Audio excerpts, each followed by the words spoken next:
Hi friends, ஒரு சின்ன tips தான் நம்ம பார்க்க போகிறோம். ஒரு ஜாக்கெட்லாம் போட்டு எப்படி இருந்தாலும் நீங்கள் கட் பண்ணியிருப்பீங்க, பிகினர்ஸாக இருக்கவங்க. கட் பண்ணிவிட்டு இந்த பேக்கை வச்சு நீங்கள் ஃப்ரெண்டாக போட்டிருப்பீங்க.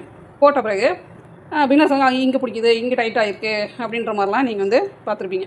ஒரு சின்ன டிப்ஸ் தான். நீங்கள் பேக்கை போட்டு ஃப்ரெண்ட் எடுக்கிறீங்க.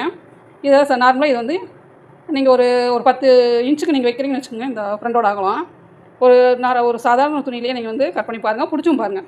இது பிடிச்சி பார்த்துட்டு இந்த டாட் இருக்குது பாருங்கள், இந்த ஆஃப் டாட்டு இதையும் பிடிச்சிட்டு இந்த கொக்கி பீஸ் பக்கமும் பிடிச்சிருங்க, கொக்கி பட்டியும் வச்சுருங்க. ஏன்னா உங்களுக்கு சின்ன டவுட்டுக்காக தான் நான் சொல்கிறேன். பிடிச்சிட்டு அந்த 10 இன்ச் இதில் அளந்து பார்த்தீங்க பாருங்கள். இந்த 10 இன்ச்சு அப்படியே இருக்கா, இல்லை ஒரு 1/2 இன்ச் குறையுதா, இல்லை 3/4 இன்ச் குறையுதா, இல்லை நீங்கள் 1 இன்ச் குறையுதா, அதுக்கு மேலே போகிறதுக்கு வாய்ப்பு இல்லை. நீங்கள் இந்த மாதிரி நீங்கள் அளந்து பார்த்தீங்க, அப்போ நம்ம தைக்கிற நம்ம கையளவுக்கு வந்து நமக்கு கிட்டத்தட்ட ஒரு 1/2 இன்ச் குறையுது, ஒரு 3/4 இன்ச் குறையுது அப்படின்னு நீங்கள் வந்து அதை மென்ஷன் பண்ணிக்கலாம். அப்படி பண்ணிட்டீங்க அப்படின்னா நீங்கள் அளந்து பார்க்க நமக்கு இல்லை நம்ம இதுக்கு வந்து நமக்கு 3/4 இன்ச் தான் குறையும், அப்போ அந்த 3/4 இன்ச் அதை சேர்த்திக்கலாம், 6 இன்ச்சு சேர்த்திக்கலாம் அப்படின்னு ஒரு ஐடியா உங்களுக்கு கிடைக்கும்.